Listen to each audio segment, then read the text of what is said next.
dengan memperhatikan pula putusan Mahkamah Konstitusi nomor 21 PUU 12/2014, yakni satu, syarat formil berupa memberikan surat perintah penahanan dengan tembusan kepada keluarga yang mencantumkan identitas tersangka dan menyebutkan alasan penahanan serta uraian singkat perkara yang disangkakan dan tempat ia ditahan. Dua, syarat material lain dilakukan kepada tersangka yang diduga melakukan tindak pidana berdasarkan minimal dua alat bukti. Tiga, syarat subjektif, yakni adanya keadaan yang menimbulkan kekhawatiran bahwa tersangka akan melarikan diri, merusak atau menghilangkan barang bukti dan atau mengulangi tindak pidana. Dan empat, secara objektif, tersangka diduga melakukan tindak pidana yang diancam pidana penjara 5 tahun atau lebih atau tindak pidana lain yang disebut dalam pasal 21 ayat 40 KUHP. Menimbang bahwa dari bukti T28 sampai dengan T34 diperoleh fakta-fakta sebagai berikut. Pemohon ditahan atas dasar surat perintah penahanan nomor SPH 458 6 Romawi dan seterusnya Polda Metro Jaya tanggal 19 Juni 2026. Di dalam bagian pertimbangan surat penahanan tersebut tertulis kalimat sebagai berikut: bahwa dalam rangka kepentingan penyidikan dan berdasarkan hasil pemeriksaan, tersangka diduga melakukan tindak pidana berdasarkan minimal 2 alat bukti yang sah jika tersangka mengabaikan panggilan penyidik sebanyak 2 kali berturut-turut tanpa alasan yang sah, atau memberikan informasi tidak sesuai fakta pada saat pemeriksaan, atau menghambat proses pemeriksaan, atau berupaya melarikan diri, atau berupaya merusak dan menghilangkan barang bukti, atau melakukan ulang tindak pidana, atau terancam keselamatannya atas persetujuan atau permintaan tersangka, atau mempengaruhi saksi untuk tidak mengatakan sebenarnya. Tersangka yang diduga melakukan tindak pidana atau melakukan percobaan atau pembantuan melakukan tindak pidana yang diancam dengan pidana penjara 5 tahun atau lebih, atau tindak pidana yang diatur khusus sesuai dengan pasal 102 KUHP dipandang perlu mengeluarkan surat perintah. Penahanan terhadap pemohon telah diberitahukan kepada keluarga pemohon melalui surat tertanggal 19 Juni 2020. Menimbang bahwa tindakan penahanan tersebut telah memenuhi syarat formil, yakni memberikan surat perintah penahanan dengan tembusan kepada keluarga yang menyantumkan identitas tersangka, menyebutkan alasan penahanan serta uraian singkat perkara yang disangkakan dan tempat ia ditahan, serta memenuhi syarat material yang dilakukan terhadap tersangka yang diduga melakukan tindak pidana berdasarkan minimal 2 alat bukti.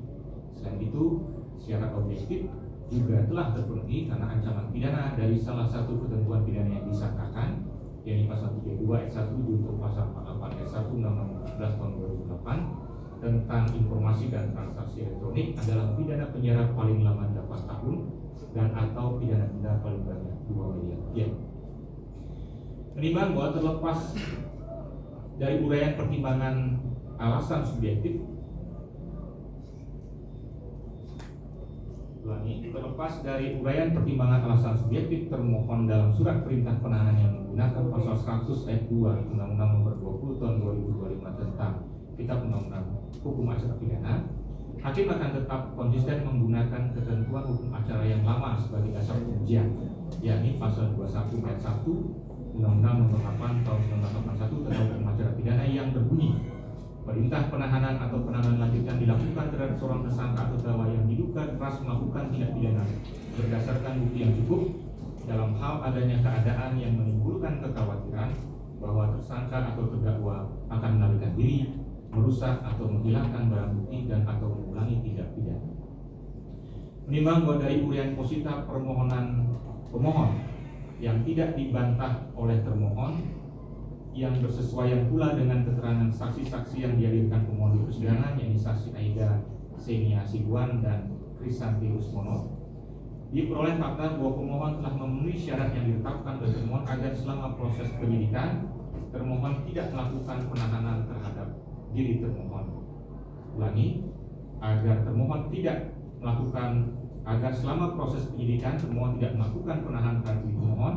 Wajib lapor adalah syarat atau kebijakan yang dibuat oleh termohon bagi pemohon, yang mana tujuannya tentu agar seluruh tahapan proses penyidikan dapat dilaksanakan dengan lancar dan tuntas tanpa harus menggunakan kewenangan penahanan.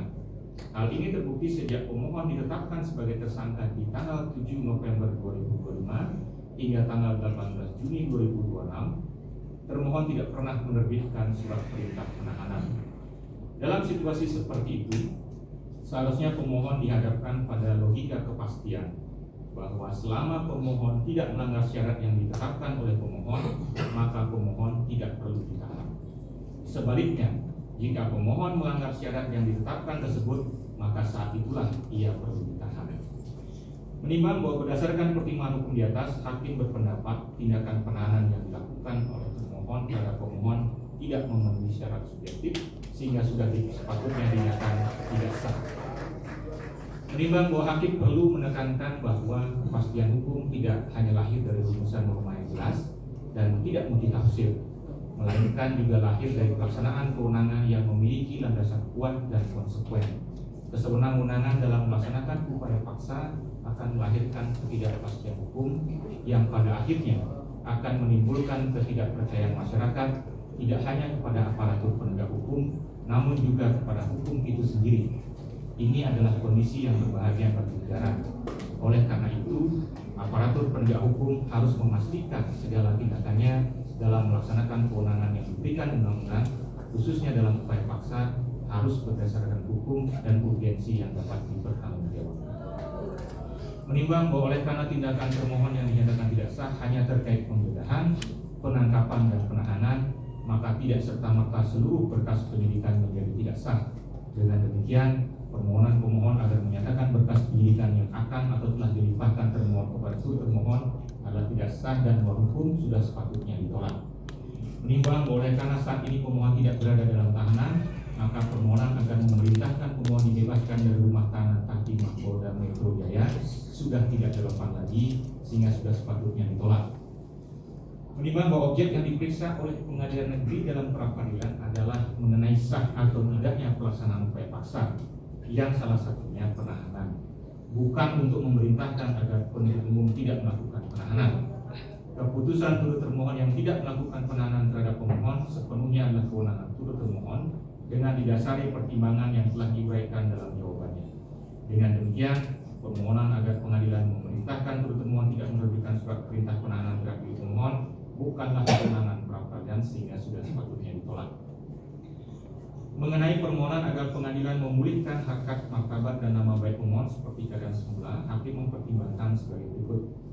Menimbang bahwa pasal 176 ayat 4 Undang-Undang Nomor 20 Tahun 2025 mengatur bahwa permintaan rehabilitasi oleh tersangka atas penangkapan atau penahanan tanpa alasan yang berdasar undang-undang atau kekeliruan mengenai orang atau hukum yang diterapkan dan perkaranya tidak diajukan ke pengadilan negeri diputus oleh hakim pra-peradilan. Menimbang bahwa perkara pokok yang terkait permohonan pra-peradilan ini telah dilimpahkan ke Pengadilan Negeri Jakarta Timur, namun pemeriksaan belum dimulai karena menunggu selesainya pemeriksaan perkara pra-peradilan mengacu pada pasal 163 1 sehingga keadaan perkara pra-peradilan ini tidak sama persis dengan yang diajukan, tidak sama persis dengan yang dimaksud oleh ketentuan pasal 174 yang telah di atas.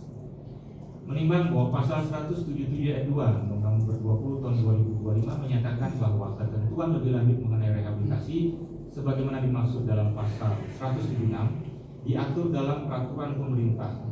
Namun hingga saat ini peraturan pelaksana tersebut belum terbit, sehingga berdasarkan pasal 365 maka peraturan pelaksanaan yang ada akan tetap diterapkan, sepanjang tidak bertentangan dengan Undang-Undang Nomor 20 Tahun 2025. Ketentuan peraturan perundang-undangan yang terkait adalah pasal 12 Peraturan Pemerintah Nomor 27 Tahun 1983 sebagaimana yang telah diubah beberapa kali dengan Peraturan Pemerintah Nomor 58 Tahun 2010 dan Peraturan Pemerintah Nomor 92 Tahun 2015 yang berbunyi pasal 12 permintaan rehabilitasi sebagaimana dimaksud pasal 97 ayat 3 KUHP diajukan oleh tersangka, keluarga atau kuasanya kepada pengadilan yang berwenang selamat-lamatnya dalam waktu 14 hari setelah putusan mengenai sah tidaknya penangkapan atau penahanan diberitahukan kepada pemohon. Pasal 13 ketika penetapan pra-peradilan mengenai rehabilitasi disampaikan oleh panitera kepada pemohon. Ayat 2 salinan penetapan sebagaimana dimaksud ayat 1 diberikan kepada penyidik dan umum yang menangani perkara tersebut. 3. Salinan penetapan sebagaimana dimaksud dalam ayat 1 disampaikan pula kepada instansi tempat bekerja yang bersangkutan dan kepada ketua rukun warga di tempat tinggal yang bersangkutan. Pasal 14 ayat 1 amar putusan dari pengadilan mengenai rehabilitasi berbunyi memulihkan hak terdakwa dalam kemampuan kedudukan, harkat serta martabatnya. Ayat 2 amar penetapan dari pra-peradilan mengenai rehabilitasi berbunyi sebagai berikut memulihkan hak pemohon dalam kemampuan kedudukan dan harkat serta martabatnya. Pasal 15, isi putusan atau penetapan rehabilitasi diumumkan oleh panitera dengan menempatkannya pada papan untuk pembahasan. Nimbang bahwa oleh karena tata cara atau prosedur permintaan dan pelaksanaan rehabilitasi sebagaimana yang dituangkan pemohon diatur secara khusus dalam peraturan perundang-undangan, maka pengajuan dan pelaksanaannya mengacu kepada ketentuan tersebut. Dengan demikian, permohonan pemohon terkait rehabilitasi yang disatukan melalui permohonan ini sudah sepatutnya ditolak. Menimbang bahwa berdasarkan seluruh pertimbangan yang tadi diuraikan di atas, permohonan pra-peradilan pemohon dikabulkan untuk sebagian. Menimbang oleh karena permohonan pra-peradilan dikabulkan sebagian, maka biaya yang timbul dalam perkara ini haruslah dibebankan kepada termohon sejumlah nihil. Mengingat pasal 1, angka 17 dan 18, pasal 33, pasal 17, pasal 19, pasal 21, Undang-Undang 8 tahun 1981, pasal 176, pasal 177, pasal 361, Undang-Undang nomor 20 tahun 2025, dan peraturan perundang-undangan lain yang bersangkutan mengadili: 1. Mengabulkan permohonan pra-peradilan pemohon untuk sebagian. 2. Menyatakan penggeledahan yang dilakukan termohon terhadap pemohon berdasarkan surat perintah penggeledahan rumah dan tempat tertutup lainnya nomor SP dan rumah TAP 373/6 Romawi Res D124/2026 di Reskrim Polda Metro Jaya tanggal 18 Juni 2026 adalah tidak sah. 3. Menyatakan penangkapan yang dilakukan oleh termohon terhadap pemohon berdasarkan surat perintah penangkapan nomor SP Kap 7036 Res 1.14/2026 di Reskrim Polda Metro Jaya tanggal 19 Juni 2026 adalah tidak sah. 4. Menyatakan penahanan terhadap pemohon berdasarkan surat perintah penahanan nomor SP K 458 6 Romawi Res 1.14/2026 Res miring di Reskrim Polda Metro Jaya tanggal 19 Juni 2026 adalah tidak sah. 5. Membebankan kepada pemohon untuk membebankan kepada termohon untuk membayar biaya perkara sejumlah nihil. 6. Menolak permohonan pemohon untuk selebihnya. Demikianlah diputuskan pada